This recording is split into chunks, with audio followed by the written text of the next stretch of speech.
பொங்கல் பண்டிகைக்கு முன்னதாக பணிமூப்பு அடிப்படையில் முதலில் 723 செவிலியர்களுக்கு பணி நியமன ஆணை வழங்கப்படும் என்று மருத்துவத்துறை அமைச்சர் மா சுப்பிரமணியன் தெரிவித்திருக்கிறார். பணி நிரந்தரம் உள்ளிட்ட 10 முக்கிய அம்ச கோரிக்கைகளை வலியுறுத்தி தமிழ்நாடு முழுவதும் ஒப்பந்த செவிலியர்கள் போராட்டம் நடத்தி வருகின்றனர். இந்நிலையில் சென்னை கிண்டியில் உள்ள டாக்டர் எம்ஜிஆர் மருத்துவ பல்கலைக்கழகத்தில் அரசு செவிலியர்கள் சங்கம் மற்றும் ஒப்பந்த செவிலியர்கள் சங்க நிர்வாகிகளுடன் அமைச்சர் மா சுப்பிரமணியன் பேச்சுவார்த்தை நடத்தினார். பின்னர் செய்தியாளர்களிடம் பேசிய அவர், இதுவரை 3614 ஒப்பந்த செவிலியர்களுக்கு பணி நிரந்தரம் செய்யப்பட்டிருப்பதாகவும் மேலும் 7400 ஒப்பந்த செவிலியர்கள் இருப்பதாகவும் கூறினார். செவிலியர்களின் கோரிக்கையை ஏற்று முதற்கட்டமாக கொரோனா காலத்தில் பணியாற்றிய செவிலியர்களுக்கு 723 பணியிடங்கள் உருவாக்கப்பட்டு பொங்கல் பண்டிகைக்கு முன்பு பணி நியமன ஆணைகள் வழங்கப்படும் என்றார். மற்றவர்களுக்கு காலி பணியிடங்கள் உருவானால் பணிமூப்பு அடிப்படையில் முன்னுரிமை அளிக்கப்படும் என்றும் தொகுப்பூதிய செவிலியர்களுக்கு ஊதியத்துடன் கூடிய மகப்பேறு விடுப்பு வழங்குவது குறித்து பரிசீலனை செய்யப்படும் என்றும் அமைச்சர் தெரிவித்தார். கிரிட்டிக்கல் கேர் பிளாக்ஸ் என்று சொல்லக்கூடிய அதிதீவிர சிகிச்சை பிரிவு கட்டிடங்கள் ஒரு 37 இடங்களில் கட்டப்பட்டு வருகிறது.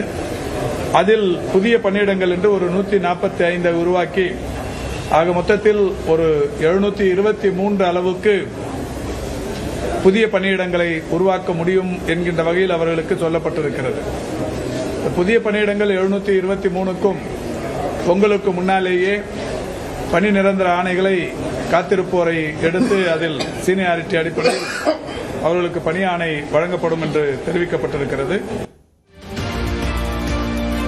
அமைச்சருடனான பேச்சுவார்த்தை சுமூகமாக நடைபெற்றதாகவும் தங்களின் கோரிக்கைகளை அரசு பரிசீலனை செய்யும் என்று அமைச்சர் கூறியிருப்பதாகவும் தமிழ்நாடு அரசு செவிலியர் சங்கம் மற்றும் செவிலியர்கள் பொதுநல சங்க நிர்வாகிகள் தெரிவித்துள்ளனர்.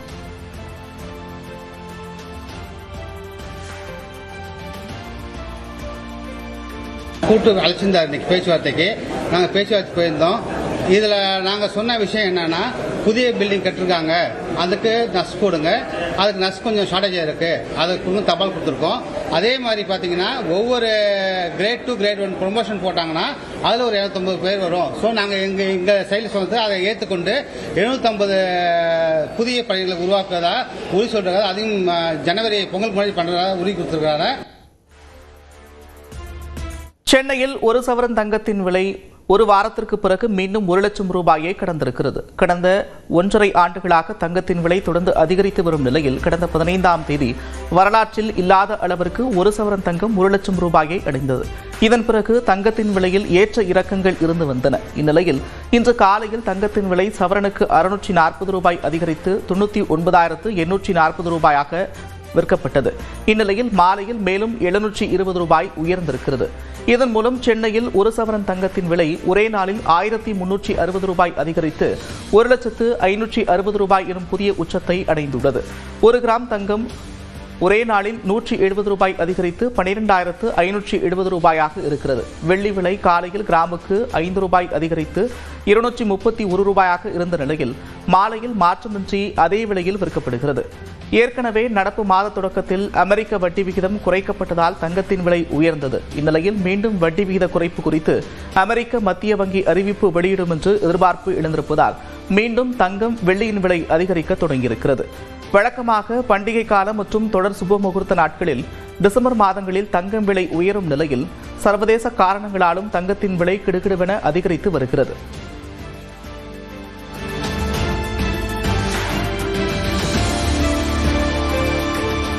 திமுக தேர்தல் அறிக்கை தயாரிப்பு குழுவின் கூட்டம் கனிமொழி தலைமையில் முதல் முறையாக நடைபெற்றது. தமிழ்நாட்டில் சட்டமன்ற தேர்தல் நெருங்கி வரும் நிலையில் அதனை எதிர்கொள்வதற்கான பணிகளில் அனைத்து கட்சிகளும் தீவிரம் காட்டி வருகின்றன. இந்நிலையில் திமுக துணை பொதுச் செயலாளர் கனிமொழி தலைமையில் அக்கட்சியின் தேர்தல் அறிக்கை தயாரிப்பு குழு அமைக்கப்பட்டது. திமுக செய்தி தொடர்பு தலைவர் டி.கே. இளங்கோவன், அமைச்சர்கள் கோவிசெழியன், பிடிஆர் பழனிவேல் தியாகராஜன், டி.ஆர்.வி. ராஜா உள்ளிட்ட 11 பேர் இந்த குழுவில் இடம்பெற்றுள்ளனர்.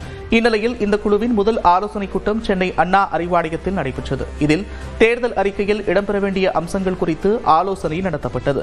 பின்னர் இந்த குழுவினர் முதலமைச்சரும் திமுக தலைவருமான மு.க. ஸ்டாலினை நேரில் சந்தித்தனர்.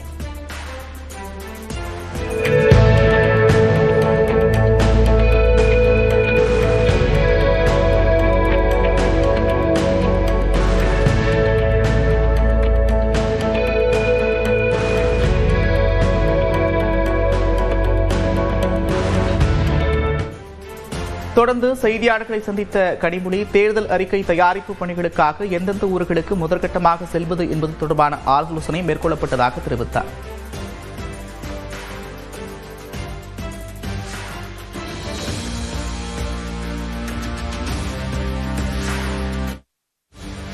வேலைவாய்ப்புகள், மகளிர் உரிமைகள், அது மட்டும் இல்லாமல் நம்ம வாழ்ந்து கொண்டிருக்கக்கூடிய இந்த பூமி பந்தை பாதுகாப்பதை பற்றி, விவசாயிகளின் பாதுகாப்பு, ஒன்றிய அரசாங்கம் வேலைவாய்ப்புகளை மக்களிடமிருந்து பறிப்பதையே ஒரு வேலையாக பார்த்து கொண்டிருக்கக்கூடிய நேரத்திலே வேலைவாய்ப்புகளை உருவாக்குவதற்கு, மாநில உரிமைகளுக்கு போராடுவது, இதையெல்லாம் நிச்சயமாக இந்த தேர்தல் அறிக்கை மையப்படும். சமூக நல்லிணக்கத்தை பாதுகாப்பதில் சமரசம் செய்ய மாட்டோம் என்று தாவேக சார்பில் நடைபெற்ற கிறிஸ்துமஸ் விழாவில் அக்கட்சியின் தலைவர் விஜய் உறுதிபட தெரிவித்துள்ளார். தமிழக வெற்றி கழகம் சார்பில் செங்கல்பட்டு மாவட்டம் மாமல்லபுரத்தில் உள்ள நட்சத்திர விடுதியில் சமத்துவ கிறிஸ்துமஸ் விழா நடைபெற்றது. இந்த விழாவில் ஜார்ஜ் அந்தோனிசாமியின் பிரதிநிதி ஆற்காடு இளவரசன் நவாப் முகமது ஆசிப் அலி, பிரம்மகுமாரி முத்துமணி உள்ளிட்டோர் கலந்து கொண்டனர். விழாவில் பேராயர்களுக்கு விஜய் கிறிஸ்துமஸ் பரிசு வழங்கினார். இயேசு கிறிஸ்து அவதரித்த அந்த காட்சியை தத்ரூபமான ஒரு பரிசாக அவர் கைகளில் தருகிறார். அன்பு பிறக்கட்டும், அகிம்சை வளரட்டும், வருக வருக என வரவேற்கிறேன். சிறப்புரை தர தொடர்ந்து குழந்தைகளுடன் கேக் வெட்டி கிறிஸ்துமஸ் பண்டிகையை விஜய் கொண்டாடினார். மேரி கிறிஸ்துமஸ், கிறிஸ்துமஸ் வாழ்த்துக்கள்.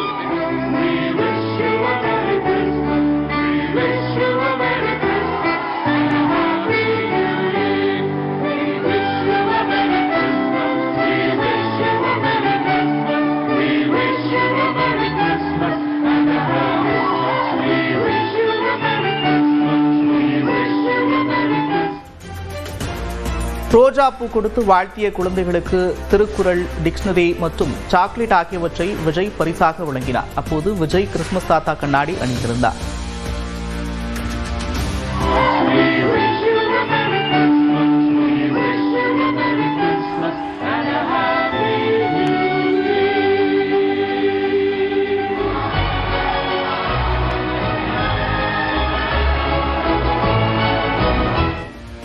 தொடர்ந்து விழாவில் பேசிய விஜய், நம்முடைய வாழ்க்கை முறையும் வழிபாட்டு முறையும் வேறாக இருந்தாலும் நாம் அனைவரும் சகோதரர்கள் என்று குறிப்பிட்டார். மேலும் குட்டி கதை ஒன்றையும் தெரிவித்தார்.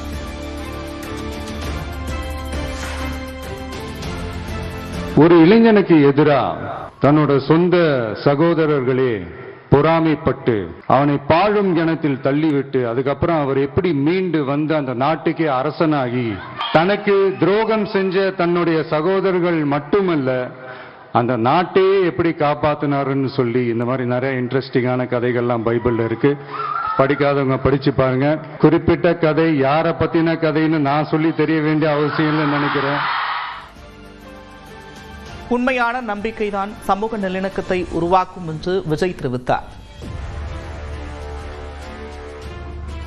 சமூக சமய நல்லிணக்கத்தை பாதுகாக்கிறதுல 100% உறுதியா இருக்கும். அதுல எந்த விதமான ஒரு காம்ப்ரமைஸும் இருக்கவே இருக்காது. மதச்சார்பற்ற சமூக நீதி கொள்கைகள்னு பேரு வச்சதே இந்த உறுதினாலதான். கடவுளின் அருளும் மக்களை மானசீகமாக நேசிக்கும் அன்பும் அதீத வலிமையும் இருந்தாலே எப்படிப்பட்ட எதிரிகளையும் வெல்ல முடியும் என்று விஜய் தெரிவித்தார். ஒரு ஒளி ஒன்று பிறக்கும், அந்த ஒளி நம்மளை வழி நடத்தும். அனைவருக்கும் என்னுடைய கிறிஸ்துமஸ் நல்வாழ்த்துக்கள். அனைத்து புகழும் எல்லாம் வல்ல இறைவனுக்கே. Praise the Lord.